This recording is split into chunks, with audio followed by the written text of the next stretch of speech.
ค่ะกราบสวัสดี FC ทั้งช่องของสงกรานต์นะคะมื้อนี้จะมีแนวทางตำลาวของพอบ่ประสงค์ออกนามมาฝากค่ะตำลาวของพอบ่ประสงค์ออกนามสุดยอดค่ะเมื่อคืนนี้ก็เลยวันที่17ที่ผ่านมานะคะ เข้าทั้งบนทั้งล่างค่ะ6 7ก็กอดข้อกันมาพี่น้องลางคือ6 7เนาะกอดข้อกันมาส่วน70คือตัวเพิ่นเน้นให้เลยค่ะ70แต่ว่าออก07เนาะพี่น้องเนาะออกเป็นตัวกลับนะคะแต่ว่าก็บ่ผิดหวังค่ะตัวเลขของเพิ่นเข้าทั้งบนทั้งล่างนะคะกับ7ก็กอดข้อกันมาเป็น6 7นะคะจับคู่70ก็ออก07นะคะ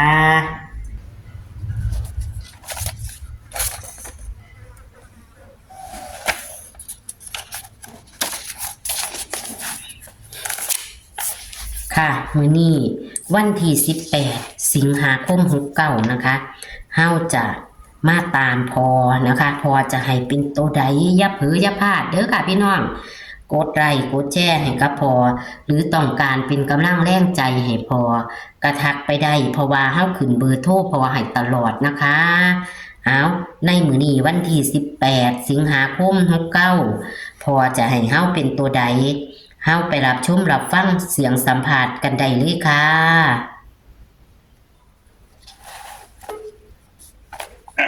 ฮัลโหลสวัสดีค่ะพ่อดีเลยยาย เลขเขาเนาะบนลางเลยของพ่อแหม่กอดข้อกันกับ6 7ม่องกล้องอยู่โอ้มีผู้ใดมีโชคมีหมานบ่เนาะค่ะ มีผู้ทักไปเนาะพ่อบ่ ให้เพิ่นโทษตลอด บอกนี่จับคนละรถเอ้ยน้องพี่น้องเอ้ยเป็นกำลังแรงใจให้พอเด้อค่ะเลขกับเขาดีอยู่ถึงจะมีรุดก็เลยเนาะช่วงนี้มาเข้าแล้วเนาะค่ะ อันเข้ามามือก้อนกับเข้าบ่พอมือวันนั้นมือวันบ่แม่นมือก้อนนะวันศุกร์แม่เนาะเข้าบ่มันเขาอยู่ที่เข้าอยู่ดีเนาะวันศุกร์สุดสัปดาห์เนาะว่ามันเขาอยู่ดิเขาวันอีหยังเขา36ก็เขาอีหยังค่ะเพราะว่าแอดก็บ่ได้เฮ็ดสถิติเพราะว่ามันหลายคนต่อหลายคนแล้ววันนี้ยากเทิงเรียกเจ้าของนำนะคะเขาอยู่ดิค่ะเข้าอยู่ดอกแสดงว่าลืมเข้าแล้วทั้งพอค่ะอันนี้ก็เข้าทั้งบนทั้งล่างกอดข้อกันมาจับคู่กับ70ก็ออก07ตัวนิ่นซ้ำเนาะพ่อแม่นตามเข่าคือเก่าเอาเฮาต่ออีกพ่อเอาเพิ่นคาเทียเพิ่นเห็นเฮาต่อไปเลขในตารางมันมี3 2 7 3 2 7 6 1 0 6 1 0แล้วก็5วิ่ง5กับ6ยาย5กับ6ค่ะจับคู่มี50 51 50 51 52 53 52 53 60 61 60 61 62 63 62 63 70 71 70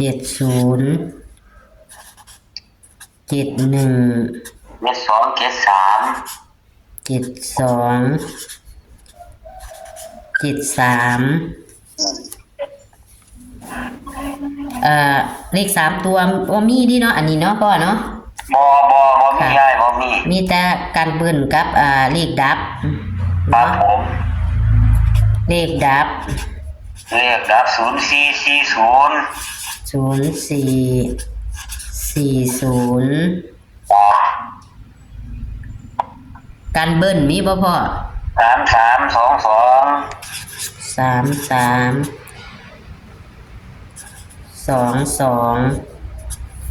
ค่ะ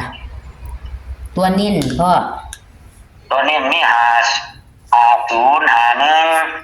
5051 6061 6061 7071 7071ล่ะมันตกเอามันตกเก่าเลยก็มาใช้อีกมันมีอยู่ มันแตะเก่ามันก็เคยมาตะลุงเก่าหลายบัดติ แม่นนั่นน่ะตะลงเก่ามันมาอยู่ตะหม่อง7หม่อง6 7นี่แหละตะเก่า เนาะ7กับ6กับ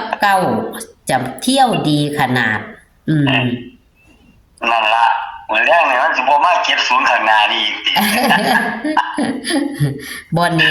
เพราะว่าบ่แน่ บ่ได้เอาว่านี่บ่ได้เอาจับได้กันบ่ว่าเป็นเลขวิ่งแม่มานำกันอีหลีเลย มา แม่ นํ กับ กัน เจ็ด จังว่าอันมีคนถามโทรมาถามหมู่บ้านนี้ FC พ่อนะโทรมาถามอยู่ว่าเลขเลขใหญ่เพิ่นลงไปว่าซั่นเพิ่นสิลงง่ายบ่พ่ะนะ ไอ้ FC รอก่อน ก็เลยว่าเพิ่นก็ตะเก่าก็จะเป็นเสาร์อาทิตย์ก็เลยวางสิพ่อจะว่างสายจากพ่อแล้วนั่นล่ะเจ้าโทรมาหมู่บ้านนี้แต่ว่าจักถามก็สิได้แน่อยู่ดอกแต่ว่าสิบ่ได้หลายนี่ล่ะบ่เป็นหยังหรอกได้ FC เฮาบ่ได้หวังว่าสิไปเอาห้องเอาทีละเท่านั้นสิบ่ได้ว่าดอกแล้วแต่ FC ล่ะแล้วแต่ FC เนาะพอเนาะก็คือเลขวิ่งพ่อบ่ทันได้นั่นอยู่นิ่นตัวใดค่ะ5กับ6นี่วิ่งหาเด้อค่ะวิ่ง5จับคู่มี50 51 52 53 60 61 62 63 70 71 72 73เน้นที่50 51 60 61 70 71เนาะพ่อนิ่นแล้วก็เลขกันเบิ้ลมี3322เลขดับบนล่างมี0440เนาะค่ะก็จะขอบคุณพ่อเด้อค่ะที่ให้แนวทางค่ะค่ะยกช่องรถมาแล้วไงด้วยยกช่องคือเก่านะคะขอบคุณค่ะสวัสดีค่ะสวัสดียายค่ะพี่น้องกับผู้ใดมีโชคมีหมานเนาะค่ะของพอกับเขาเต็มนะคะเขาเต็มทั้งบนทั้งล่างกอดข้อกันมานะคะพอนึกว่ามันจะบ่กอดข้อพี่น้องพอก็เลยบ่จับตัวนั้นให้นะคะแต่ว่ากับบ่ผิดหวังนะคะจับเอาเด้อพี่น้องเด้อกอดข้อกันมากก็ดีนะคะกอดข้อกันมากก็ดีเขาที่เพิ่นจับให้ก็คือ70นะคะก็ออก07นะคะพี่น้องถือว่าบ่พลาดนะคะถือว่าบ่พลาดถือว่าสุดยอดนะคะเพราะว่าเข่าตัวนิ่นพอจะนิ่นให้หุกหางตลอดเด้อค่ะพี่น้อง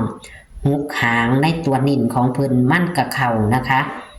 ถึงว่าจะให้หลายหางกับเบิ่งเอานะคะมักกระจัดคัดกับพานค่ะพี่น้องหลีกอยู่ในตารางนี่กะกอดข้อกันมาดีเฮาบ่มักที่เพิ่นจับให้กระจับเอาอยู่ในตารางนะคะพี่น้องแต่ว่า2มือแล้วนะคะที่ของพอบ่ผิดหวังนะคะนี่ค่ะวันที่17สิงหาคม69วิ่ง6กับ7กอดข้อกันมาเป็น6 7ตรงๆค่ะพี่น้องส่วน70พอกระจับให้อยู่ก็คือตัวนิ่นของพอก็คือ70ออก07นะคะมันออก046707เนาะพี่น้องเนาะบ่พลาดค่ะพี่น้องนี่ค่ะมาแล้วค่ะ18สิงหาคม69ต่ำเล่าพอประสงค์ออกน้ำนะคะเลขในตารางกับยาเผือยาผาดนะคะนี่ค่ะจะตัวหน่อยแน่เพราะว่า